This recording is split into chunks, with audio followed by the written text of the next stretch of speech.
रसायन क्या होता है? रसायन मतलब जानते हैं? रसायन मतलब वो केमिस्ट्री वाला रसायन नहीं, फिजिक्स केमिस्ट्री बायोलॉजी वाला रसायन नहीं, वो भी एक रसायन शास्त्र है ना। करें कि हमें कथा का सार चाहिए और रसायन चाहिए, कर्णों का रसायन। कर्ण मतलब कानों का रसायन चाहिए। कानों का रसायन क्यों? हम जो सुनते हैं ना, अगर मान लीजिए कोई हमें गाली दे दे तो हम क्या करेंगे? उसकी कुछ न कुछ प्रतिक्रिया करेंगे। कोई गाली देगा तो प्रतिक्रिया करेंगे, कोई हमारा निंदा कर दे तो भी करेंगे, हमारा कोई गुणगान कर दे तो भी करेंगे। क्यों हो रहा है ऐसा?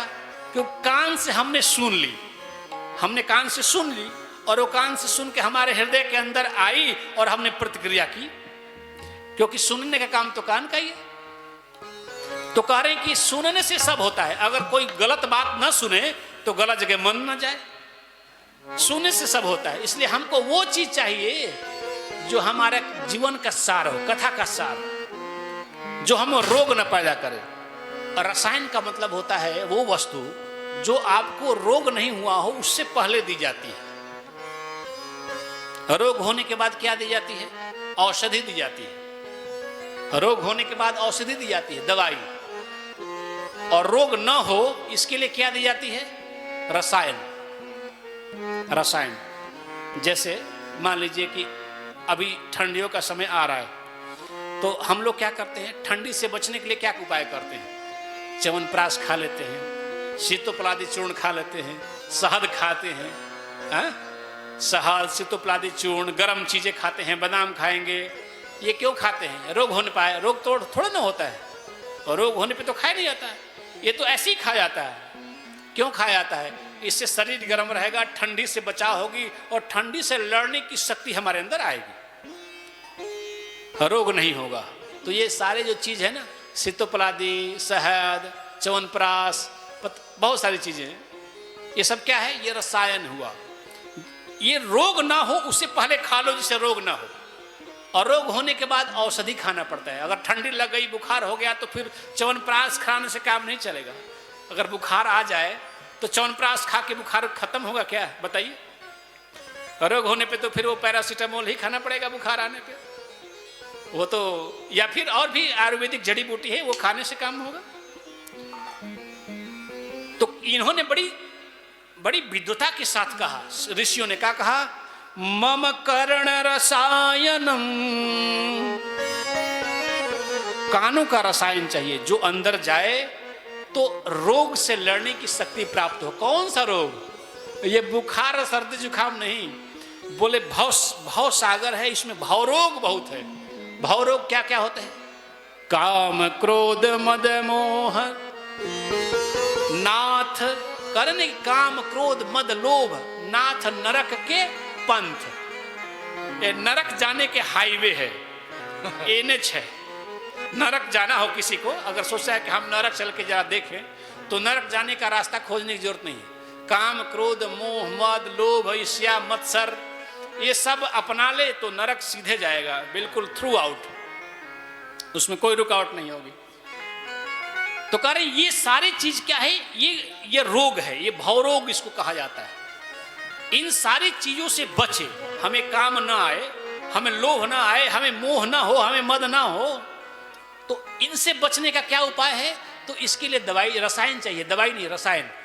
और रसायन क्या है? वो रसायन है कथा का सार। कथा, भगवान की कथा सुनने से क्या होगा?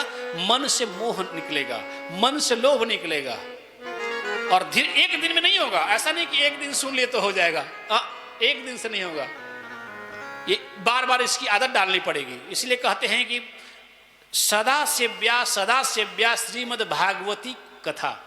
व्यास जी कह रहे हैं कि एक बार कथा सुनने से नहीं, हाँ ठीक है, एक बार भी सुन लिया तो बहुत बड़ा काम हो जाएगा, लेकिन कथा जहां भी मिले, जब भी मिले, जहां कथा हो रही हो, बिना बुलाए पहुंच जाए और जाके बैठ के सुने।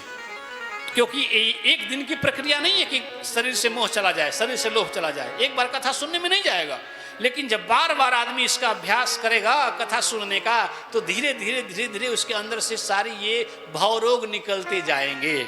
इसीलिए हमें भावरोग ना हो, इसलिए हे प्रभु कथा का सार सुनाइए। तो ये कथा कोई सामान्य आदमी नहीं, देवता भी सुनते हैं, भगवान भूत भावन शिव जी भगवान सुनते हैं, नारद जी सुनते हैं, व्यास नंदन सुनते हैं, सब कथा सुनते हैं। उनको कथा सुनने की क्या जरूरत है?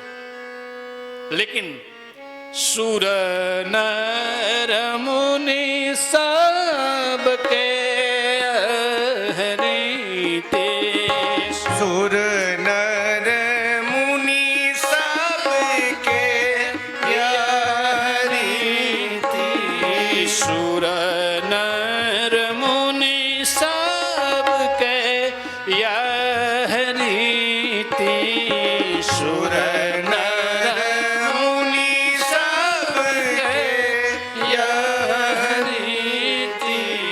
स्वार्थ लाग करई सब प्रीति, स्वार्थ लाग करे सब प्रीति।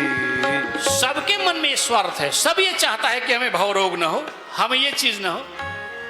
देवता हो, मुनि हो, ऋषि हो, नर हो, सबको ये स्वार्थ।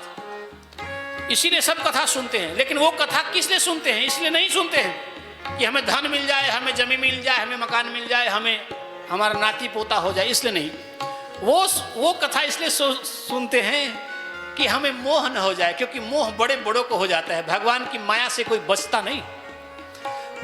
भगवान की माया इतनी प्रबल है कि नारद जैसे देवर्षि को भी लग जाती है। नारद को भी मोह लग गया था, ठीक है। बड़े बड़े दिव्यात्मा, अमलात्मा, विमलात्मा, सबको मोह हो जाता है। बड़े बड़े ऋषियों को, विश्वामित्र, वशिष्ठ, किसको नहीं मोह हो गया? बताइए।